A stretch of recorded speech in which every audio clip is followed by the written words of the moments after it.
and then when it turned around, as a chicken. Okay. I will come back You know? with a full. I feel like that has some kind of meaning. Everything isn't what it seems, Ricky. Don't trust everything you see. Ricky, from what you said, I have to prescribe, some counseling immediately. because a goose turns into a chicken? I don't know.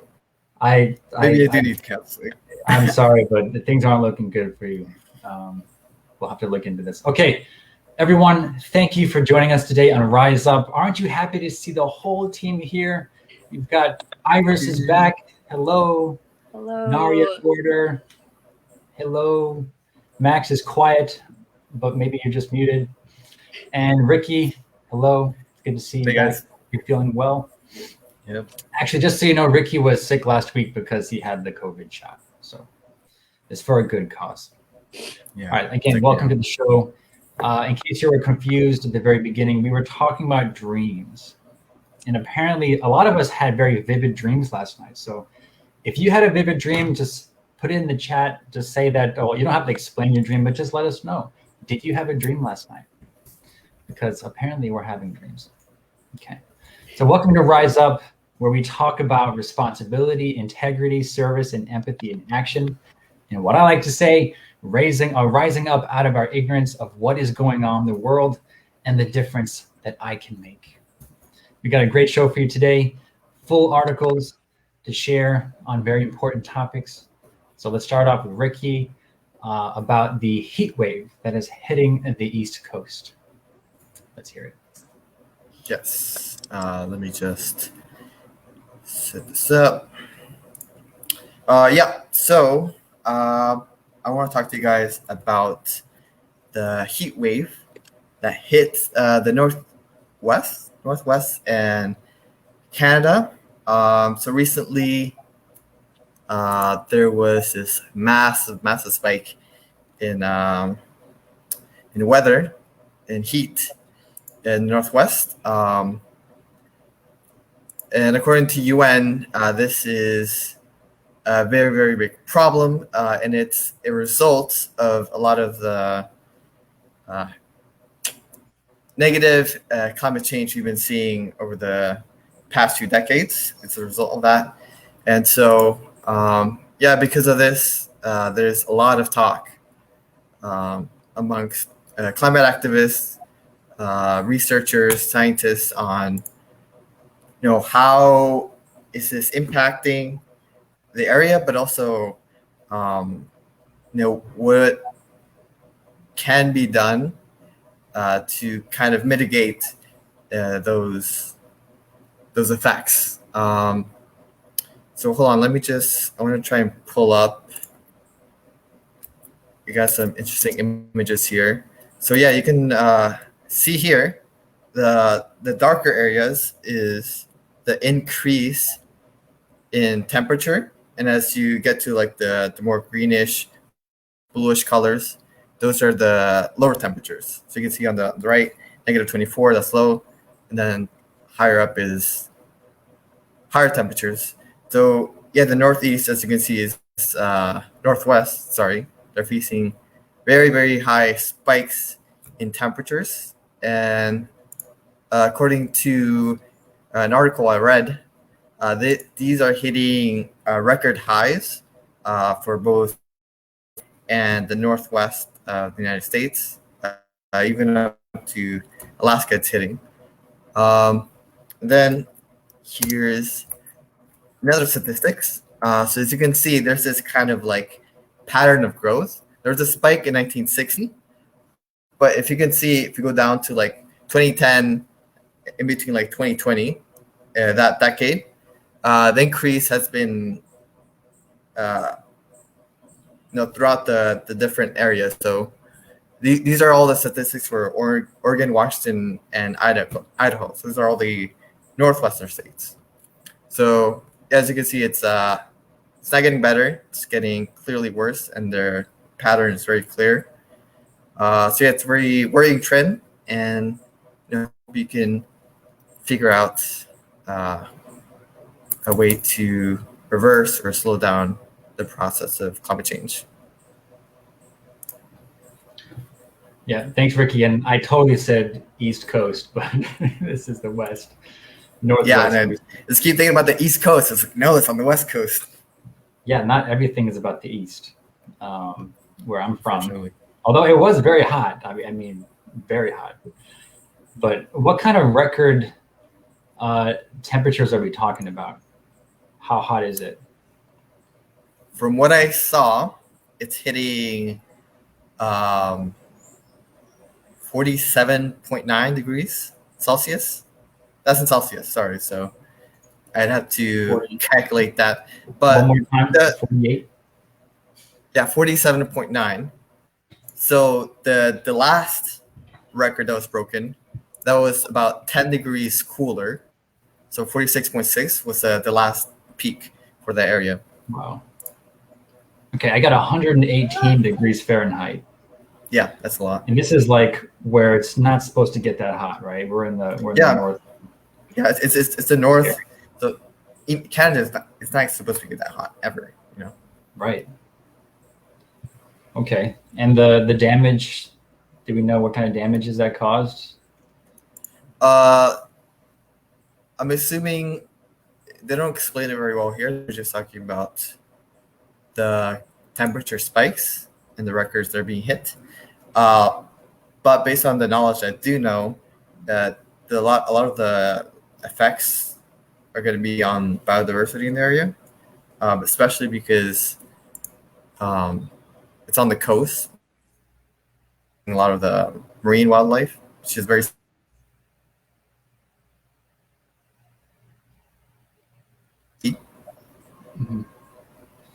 Marine wildlife, biodiversity.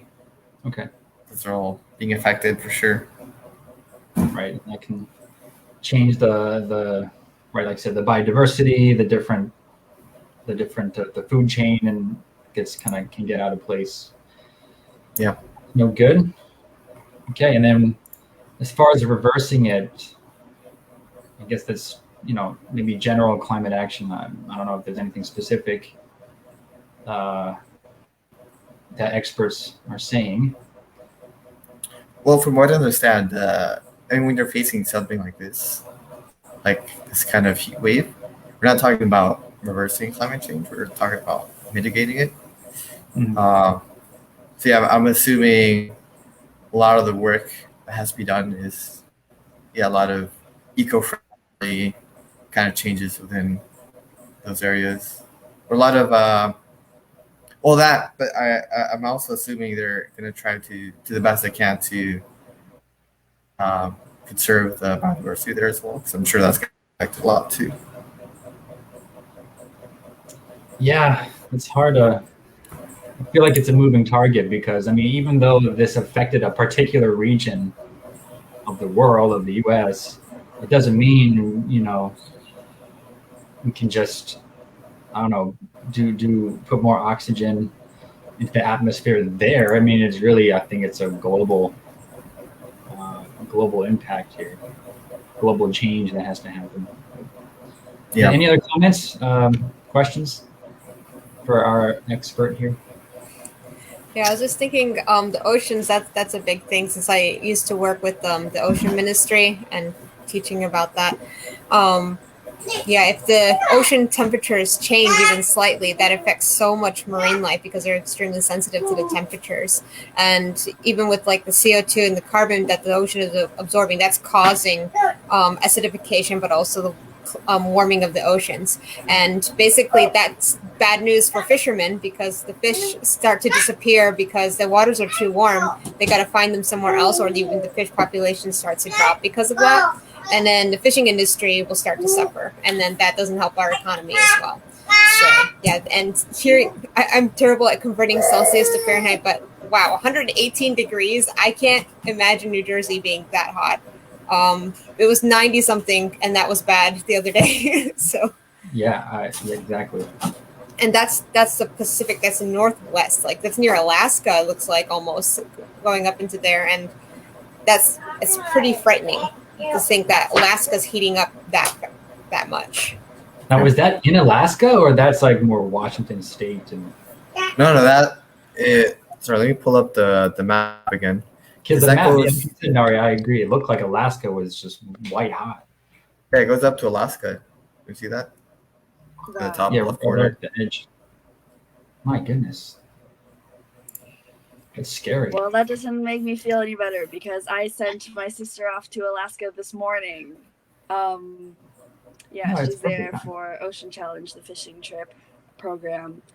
But yeah, wow, that is, yes, incredibly concerning to say the least. Wildfires and these heat waves are supposed to be a natural process in our global region, as well as like hurricanes and tornadoes and things like that. But with just all of, like what you were saying, Naria, with the warming of the oceans and just the buildup of CO2 in our atmospheres, it's really exaggerating the natural processes going on and making it much harder for nature to recover. And so, yeah, it's really scary, honestly, to think about all of these things that are happening as a result of various human impacts. And it's just, hope begins to dim. I'm not going to lie about that when such big consequences happen due to our actions. It's kind of like, what can we do? Yeah, and also like one of the reasons I chose this article is because when it comes to like climate change on like this scale, like you're talking about like 10 degrees Celsius increase. 10 degrees Celsius increase, that's a lot. That's not in Fahrenheit. That's just like exponential almost. There's a lot. There's not a lot we can do, I think. But I feel like,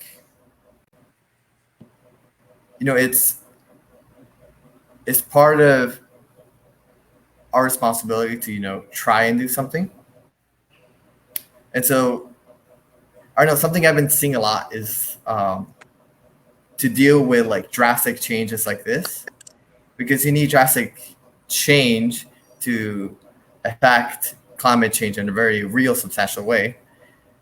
And the only way to really do that is to affect things at from the top down level, from the government level.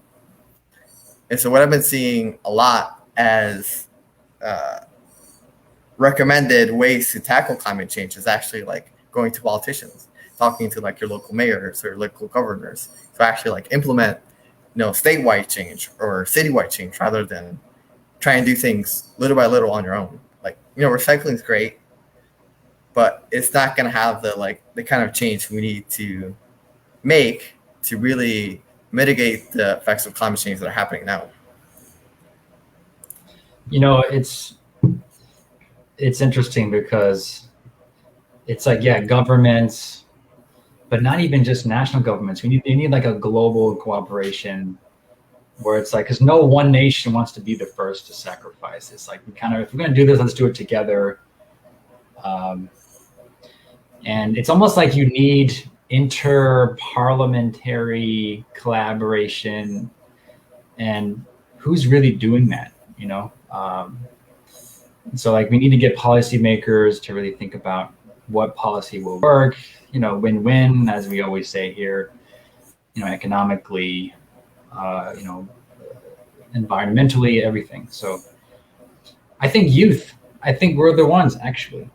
I think we're the ones to be the bridge, kind of push the points that matter.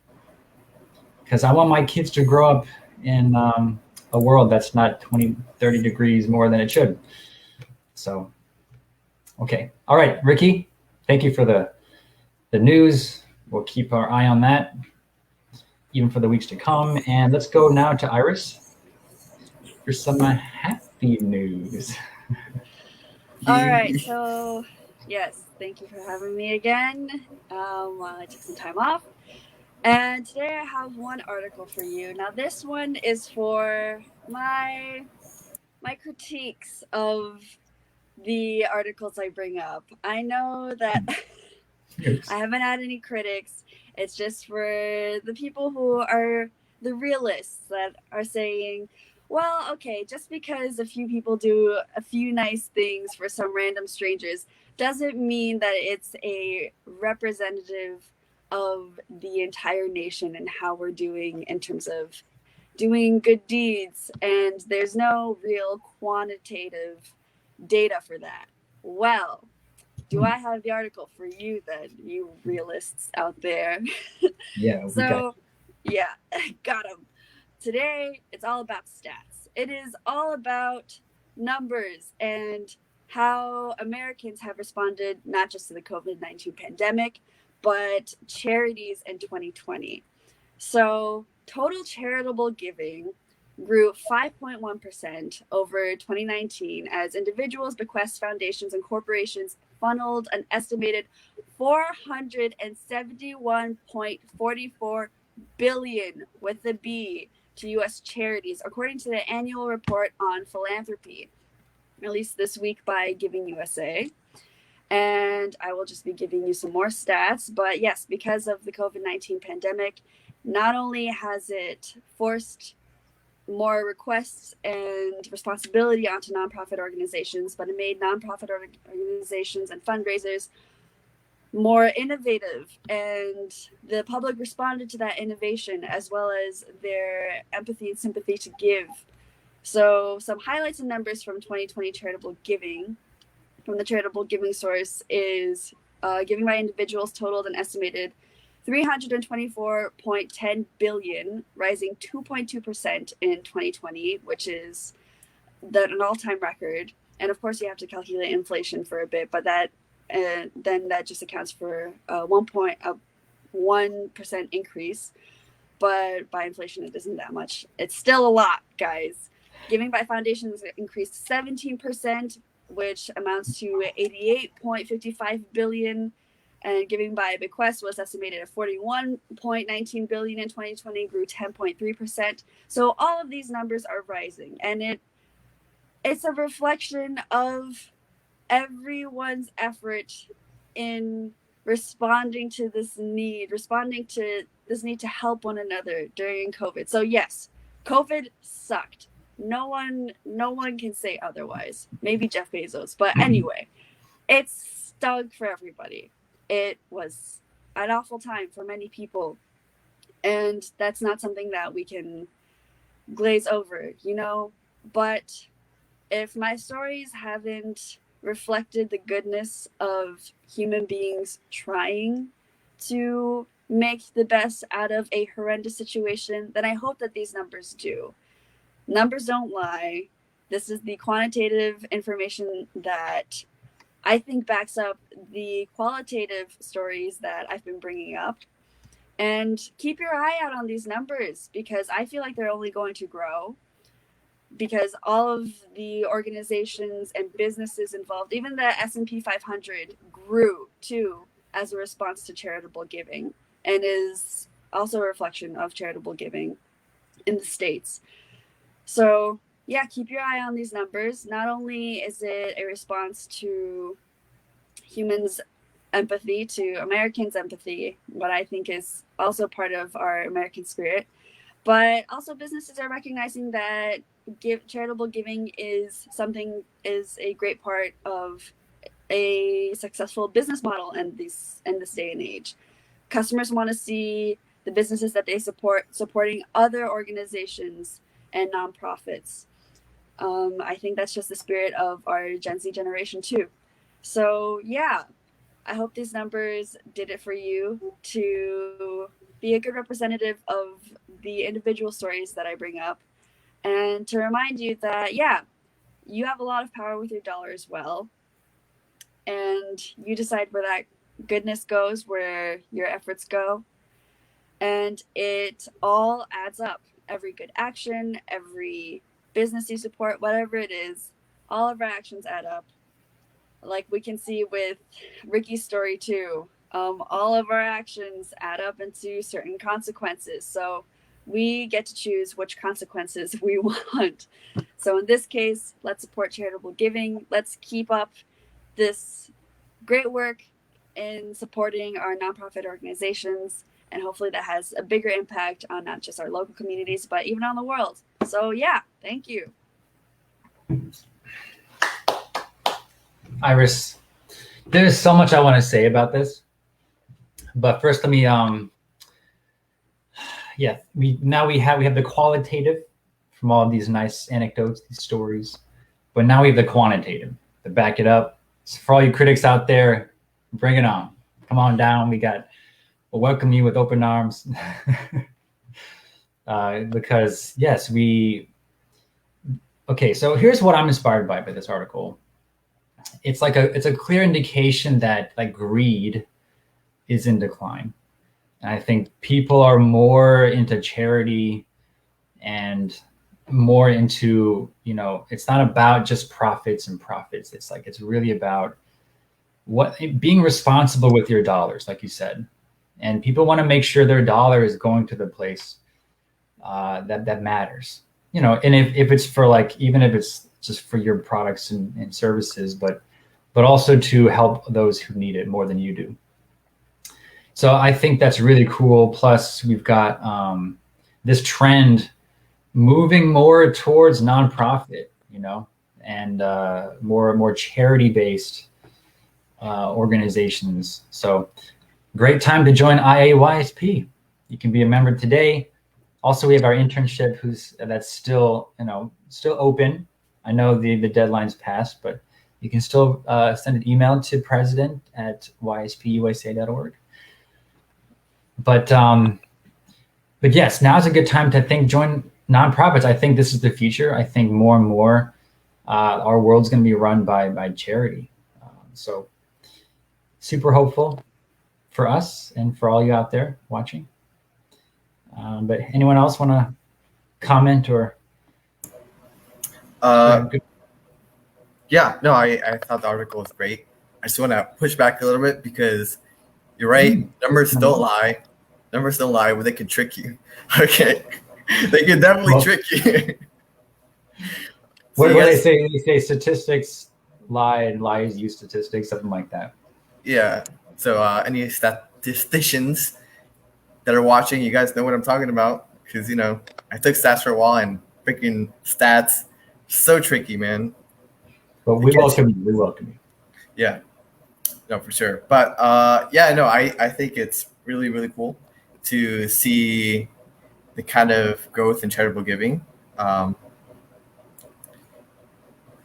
think to someone that, maybe is a little bit cynical and kind of sees the world as kind of like going down and everything is just like breaking down all over the place, wars everywhere, people are suffering. I think this is like something good to see where things are bad, but they aren't as bad as maybe they were yet last year or 5 years ago or 10 years ago, So where I feel like, there's always hope out there. There's always some room for us to really be positive about the world we're living in, and then also the kind of world we can create. So thank you for that positivity, Iris. Anytime, Ricky. Anytime. Every week. I need it. This article was secretly for you. Thank you. And by the way, and I have nothing against profits. I think profit again is being responsible with your dollars. That's all we're talking about here. But just IAYSP, we could use those dollars too. Yeah, taxes, reducing taxes. It's a great incentive. Yeah, I want to pay more taxes. Yeah. All right. It was interesting to see that, another article you had mentioned was like the rate of volunteers or people volunteering also went up during COVID, and also seeing that charitable donations also went up, which is interesting because when you think about our economy, was hit pretty hard with COVID, and not a lot of people were making money or were out of jobs, and I'm sure a lot of businesses weren't doing well either. But so it's interesting to see that there was an increase in charitable donations by foundations. Right. I mean, the fact that it reached record level highs during such a tumultuous economical period for our country, that was, yeah, especially mind blowing. I can definitely resonate with that point. It makes sense with the more service activity. I mean, you get to see firsthand the impact you can make, and so you can see this. You can see the value of your donations. So, makes sense. A lot of sense. All right, thank you, Iris. Speaking of mind blowing, I want to drop a mind blowing quote today for my Hyojung talk, and I think I might make this a trend from now on. And I'd love to get your thoughts on this quote. It might even end up on Iris's wall with my other one. That's my goal. But here it is, and honestly, this quote has really changed my life since I started, taking on more of a leadership role. So anyone out there thinking of becoming any kind of leader or supporting others in their journey, here it is. It's very simple, and you may have heard this before, but you are the same person you were 5 years ago. Okay, so think of yourself 5 years ago. Okay, you're that same person 5 years ago, except for the people you met and the books you read. Okay, I see Ricky, he's thinking about it. Mm-hmm. So you're the same person. So you're the exact same person you were 5 years ago, except for the people you met along the way and the books you read. And I would also say that reading a book is basically like meeting someone. Frankly, sometimes reading a book is much more impactful than even meeting that person. Because in the book, they spend so much time to carefully craft the message they want to send you. And they take the time and the many, with all the pages and, minus all the distractions. And if you were to meet that person in person. So I find this remarkably true. I mean, there's a lot of books that I've read that have, just opened up my world. And so it kept me from living in a box. And frankly, what's amazing about books is that you literally can live in an ice box with books, and now they have audiobooks or, Kindle and stuff. So there's really no limit to where your mind can expand to. So, as we think about the world and as we talk about topics that really impact lives, it's important to keep reading. And so, it's good to take a look at what books are you reading, what are you not reading, or, what kind of people do you spend time with, what kind of new people are you actively trying to meet. And honestly, that's what's going to make all the difference in your career and your perspective on life. So that's all I wanted to say today. I'm not giving any particular advice here, but something to think about. So can I get some thoughts on this one? Yeah. Wow. I'm reflecting on maybe 5 books I've read in the last 5 years. That's good. That's not bad. And it is not looking good for me. That being said, I think I've been working a lot on reflecting on my younger self and how to heal that person, how to heal the younger versions of myself so that my present self can move forward and be a better person for others, be a better impact on the people that I meet. And yeah, so thinking about this young person from 5 years ago is very emotional for me, almost thinking about how vulnerable I was and still am. If, we really are the same person as we were at that time currently. So how to go about taking better care of that younger person, then how does that reflect on my current position? And then the people that I meet, that's been something I've been working on too.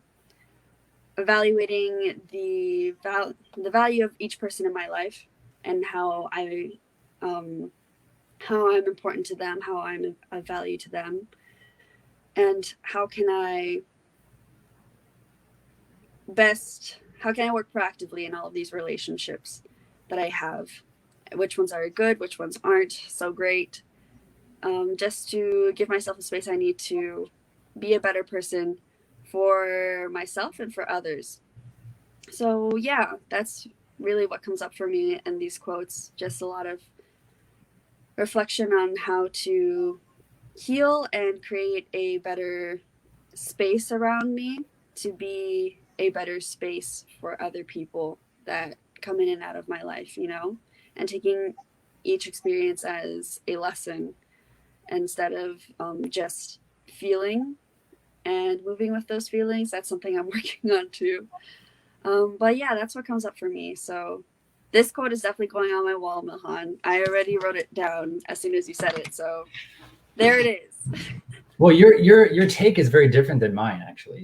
You're looking more at your past self and feeling compassion for that girl who grew a lot in the last 5 years, and that's I never thought of it that way, but I like that a lot. I almost need to rethink about, you've added a whole dimension to that quote, so thank you for that.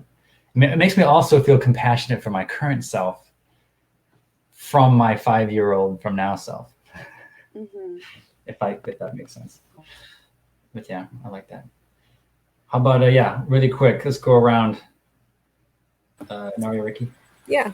I think thinking that, like, I guess that 5 years ago you're the same person. A lot of times we think like on the past, oh, I was a different person like that, but that's actually not the case. And so that's why I thought like this quote's very relevant. That you are the same person, but based upon your experience and the things like you mentioned, people and books, ways that you've learned and to grow or come up, develop different kind of mindset or perspectives and stuff, is kind of what's changed. So kind of thinking back when I was younger, I don't remember what I was doing exactly 5 years ago. I would have been 27, I think. So I was newly married at that time. Definitely met someone then. Huh? You definitely met someone then. Yeah. So that definitely was a different experience. I remember being a newlywed couple. We went through so many ups and downs of like how to deal with each other, I guess, when we started living together. So that's, I remember that being very challenging, but now it's kind of like very fluid and we know how we each operate. We've learned our weird quirks and, so please elaborate on that one. No. Elaborate? No, I don't think my husband would appreciate it. So, but yeah, it's like, yeah, you've matured more. I think that's kind of, you're the same person, but because of the different experiences and encounters that you've had, you've learned to kind of open your mind more, open your heart more, or have like a bigger heart and mindset, and be able to be more accepting, more patient, hopefully, and yeah, just mature and grow. Yes, exactly. Ricky? Yeah, and I think for me, the way I interpreted that quote and where you shared is, I see it as like kind of like a call to action to be intentional with how you move forward in life. I think we can get into autopilot a lot and just do things the same way you've been doing it our whole life. But when you're like aware, of the books you're reading, how they're affecting you, when you're aware of the kind of relationships you're in, how they're affecting you positively or negatively, you can really shape your future in that way. So for me, I reflect on that and I think, what kind of people do I want to surround myself with? What kind of books I want to read that allow me to expand my worldview, expand, the way I grow. So yeah, I think I really, agree with that point in that sense of like, it's really important to self-reflect and be intentional about how you're growing.